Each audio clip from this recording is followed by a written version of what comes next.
In this video, I will teach you some important questions of quantitative reasoning. अगर कोई question करता है कि क्या सिर्फ यही क्वेश्चंस एग्जाम्स में आएंगे, तो ऐसा नहीं है। आपको सिर्फ क्वेश्चंस मैं इसलिए सिखा रही हूँ ताकि आपको सॉल्व करना आए, आपको मेथड आए क्वेश्चंस का। एक ही टॉपिक पे डिफरेंट बुक्स में डिफरेंट वैल्यूज़ होती हैं, सो वैल्यूज़ चेंज हो सकती हैं बट मेथड सेम होता है। सो आपको मेथड आना चाहिए।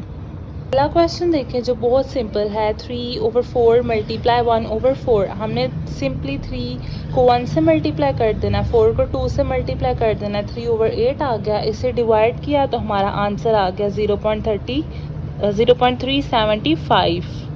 अगला क्वेश्चन देखें, 1/4 प्लस 3/8। हमें सबसे पहले इसको सॉल्व करने के लिए कॉमन डिनोमिनेटर चाहिए, यानी नीचे वाला जो वैल्यू है नीचे वाली वो एक जैसी होनी चाहिए इन दोनों की। उसके लिए हम एलसीएम लेंगे। हमने 4 और 8 का एलसीएम लिया। एलसीएम लेने के बाद हमारे पास क्या आया, 2 2 ज़ार 4, 4 2 ज़ार 8 आया। तो यहाँ पर 3 के नीचे ऑलरेडी 8 है, हमें 4 के जगह पर 8 चाहिए। तो 4 के टेबल में कितने ज़ार 8 आता है, 2 ज़ार, 4 2 ज़ार 8। सो हमने इन दोनों को, ऊपर वाले को भी और नीचे वाले दोनों को 2 से मल्टीप्लाई करना है और इसको एज इट इज़ रहने देना है। तो हमने जब 2 से मल्टीप्लाई किया, 1 2 ज़ार 2, 4 2 ज़ार 8, 3 एज इट इज़ आ गया और ये कॉमन डिनोमिनेटर मिल गया हमें 8। अब हमने 2 में प्लस किया 3, हमारे पास आ गया 5/8 एज इट इज़ लिखेंगे। इनको डिवाइड कर दिया तो हमारा आंसर आ गया 0.625। क्वेश्चन नंबर 3 देखें, 5/8 माइनस 1/4। ये भी पहले वाले क्वेश्चन की तरह ही है। इसका हमने एलसीएम लिया, 2 2 ज़ा 4, 4 2 ज़ा 8, हमारे पास 8 आया। तो इधर यहाँ पर ऑलरेडी 8 मौजूद है, तो कॉमन डिनोमिनेटर के लिए अब हमें ऐसी वैल्यू चाहिए कि 4 की जगह 8 आ जाए। 4 को हमने 2 से मल्टीप्लाई किया, 4 के ऊपर जो 1 था इसको भी हम 2 से मल्टीप्लाई करेंगे। पिछली वैल्यू में इस साइड वाली वैल्यू को हमने मल्टीप्लाई किया था। अब यहाँ पर 5 8 एज इट इज़ आएगा, 1 2 ज़ा 2 एंड 4 2 ज़ा 8। तो कॉमन डिनोमिनेटर हमारे पास आ गया। 5 में से 2 माइनस किए, 3 आ गया ओवर 8। इन दोनों को डिवाइड कर लिया, सो इज इक्वल 0.375।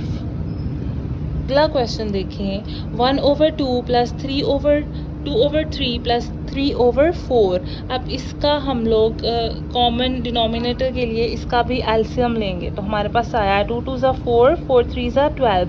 हमारे पास एलसीएम लेने के बाद आ गया 12। अब हमें ऐसी वैल्यूज़ चाहिए, इसको हमने ऐसे टेबल के साथ इनको मल्टीप्लाई करना है कि हमारे पास 12 आ जाए। 2 के टेबल में 12 आता है, 6 ज़ार 2 6 ज़ार 12। हमने ऊपर वाली वैल्यू को भी 6 से मल्टीप्लाई कर दिया। 3 के टेबल में आता है 3 4 ज़ार 12। तो यहाँ हमने लिखा 3 4 ज़ार 12, इसके ऊपर 2 था तो 2 को भी हम 4 से मल्टीप्लाई करेंगे। यहाँ पे है 4 के टेबल में आता है 4 3 ज़ार 12। यहाँ भी वही प्रोसेस किया, 4 को मल्टीप्लाई किया 3 से और 3 को भी 3 से मल्टीप्लाई कर देंगे। इनका जो डिनोमिनेटर है वो कॉमन आ गया 12। 2 6 ज़ार भी 12 है, 3 4 ज़ार भी 12 है, 4 3 ज़ार भी 12 है। 12 को हम एक ही दफ़ा लिखेंगे।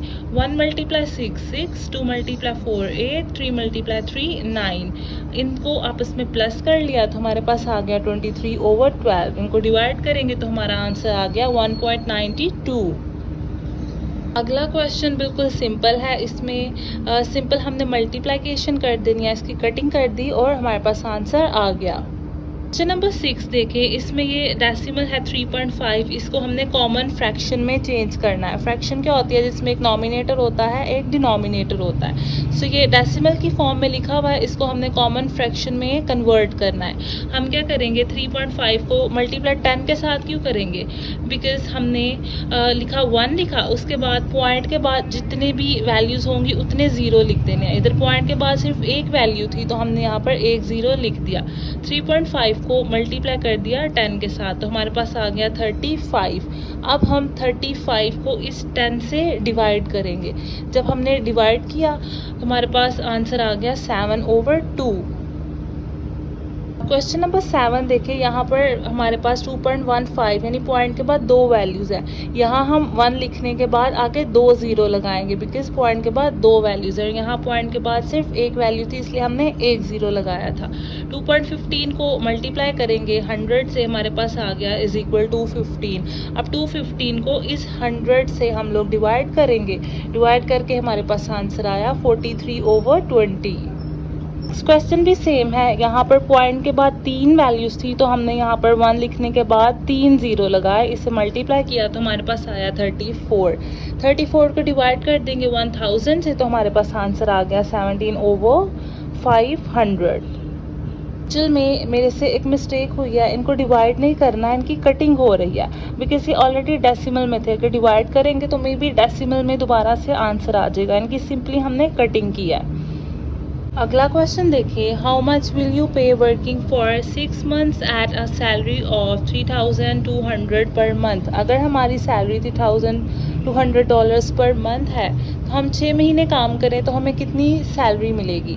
मंथली सैलरी लिख दी, नंबर ऑफ मंथ्स हमने 6 महीने काम करना है। हमने सिंपली 6 को मल्टीप्लाई कर देना है 3,200 से, डिवाइड कर देना है 1 मंथ से तो हमारे पास आंसर आ जाएगा 19,200। जब हम 6 महीने काम करेंगे तो हमें इतनी सैलरी मिलेगी। क्वेश्चन है, how many apartments buildings are needed to house 3,000 people if each building can house 150 people. अगर हर बिल्डिंग में 150 लोग आ सकते हैं तो कितनी अपार्टमेंट्स बनाने की ज़रूरत है कि 3,000 लोग उसमें आ सकें। सिंपली हमने 3,000 को 150 से डिवाइड कर दिया तो हमारा आंसर आ गया। नेक्स्ट है, convert 24 feet to inches. 1 foot कितने का होता है? 12 इंचज़ का। तो हमने क्या करना है, फुट को इंचज़ में कन्वर्ट करना है। तो जिसमें कन्वर्ट करना है ना उसको ऊपर लिखना है और 24 हम यहाँ लिखेंगे और 1 फीट होता है ना 12 इंचज़, तो 1 हम नीचे लिखेंगे। वो इसलिए ताकि ये फीट और ये वाला फीट आपस में कट जाएं। उसके बाद 24 को मल्टीप्लाई करेंगे 12 से, डिवाइड करेंगे 1 से तो हमारे पास आंसर आ जाएगा 288 इंचज़। देखें, convert 24 feet two yards. 1 yard कितने का होता है? 3 फीट का। हमने यहाँ पे फीट को यार्ड्स में कन्वर्ट करना है तो यार्ड को हम ऊपर लिखेंगे, नीचे हम लिखेंगे 3 फीट, क्योंकि हमने फीट इन दोनों को आपस में काटना है इसलिए इसको हम इस फॉर्म में लिखेंगे। और जिसमें कन्वर्ट करना है उसको ऊपर लिखेंगे और जिस वैल्यू को कन्वर्ट करना है उसके साथ मल्टीप्लाई कर देंगे। तो 24 को मल्टीप्लाई किया 1 से, डिवाइड किया 3 से तो हमारे पास आंसर आ गया 8 यार्ड्स। नेक्स्ट है, कन्वर्ट 25 मिनट्स टू सेकंड्स। अब 1 मिनट में 60 सेकंड्स होते हैं, हमने 25 मिनट्स को सेकंड्स में कन्वर्ट करना है। सेकंड्स में कन्वर्ट करना है तो वो वैल्यू हमने ऊपर लिखी, कितना 1 यानी 60 सेकंड्स में 1 मिनट होते हैं ये हमने नीचे लिखा और जिसको कन्वर्ट करना है उसके साथ मल्टीप्लाई कर दिया। तो हम 25 को 60 से मल्टीप्लाई करेंगे, 1 से डिवाइड करेंगे तो हमारे पास आंसर आ जाएगा 1500 सेकेंड्स। अगला क्वेश्चन है हमारा, convert the space station's orbital speed of 17,200 miles per और to units of miles per second. यानी 17,200 माइल्स पर और को हमने माइल्स पर सेकेंड में कन्वर्ट करना है। एक घंटे में कितने मिनट्स होते हैं? 60 मिनट्स होते हैं और 1 मिनट में 60 सेकेंड्स होते हैं। हमने 60 को 60 से मल्टीप्लाई किया तो हमारे पास आ गया 3600। 1 घंटे में 3600 सेकेंड्स होते हैं। ऑर्बिटल स्पीड थी वो 17,200 माइल्स पर आवर थी, उसको हम सिंपली डिवाइड कर देंगे 3600 से तो हमारे पास आंसर आ जाएगा 4.78 miles per second. Next question है, a kilogram is 1000 times as large as milligram. इसको देखें कैसे सॉल्व करना है। 1 किलोग्राम होता है 1000 ग्राम्स के बराबर और 1 ग्राम होता है 1000 मिलीग्राम्स के बराबर। हमने इनकी वैल्यूज़ लिखी, हमने इनको सिंपली आपस में मल्टीप्लाई कर दिया तो हमारे पास इसका आंसर आ जाएगा 10 लाख। इसका मतलब है 1 kilogram 100 times as large as milligram नहीं है बल्कि 10 lakh time as large as milligram है। Convert Fahrenheit to Celsius. हमने फ़ारेनहाइट को सेल्सियस में कन्वर्ट करना है, हमारी वैल्यू है 45 डिग्री फ़ारेनहाइट। इसके लिए ये फार्मूला यूज़ होगा जो आपको याद रखना पड़ेगा, इसको मेमोराइज़ कर लीजिएगा। इसमें हम वैल्यूज़ पुट करते हैं, फ़ारेनहाइट की वैल्यू है 45, इसको माइनस कर देंगे 32 से तो हमारे पास आ गया 13। अब इसे हमने डिवाइड कर देना है 1.5 से तो हमारे पास आंसर आ गया 7.22। अब यहाँ पर हमने सेल्सियस को फ़ारेनहाइट में कन्वर्ट करना है, सो इसका ये फार्मूला है जो आप मेमोराइज़ कर लें। इसमें हमने वैल्यू पुट की 15, इसको मल्टीप्लाई करेंगे 1.8 से, प्लस करेंगे 32 से, तो 15 मल्टीप्लाई 1.8 इज इक्वल टू 27। इसको 32 से प्लस किया तो हमारे पास आंसर आ गया 59। अगला क्वेश्चन है, if you sleep an average of 8 hours each night, how many hours do you sleep in a year? अगर आप 8 आवर्स हर रोज़ सोएं तो आप एक ईयर में कितना सोएंगे?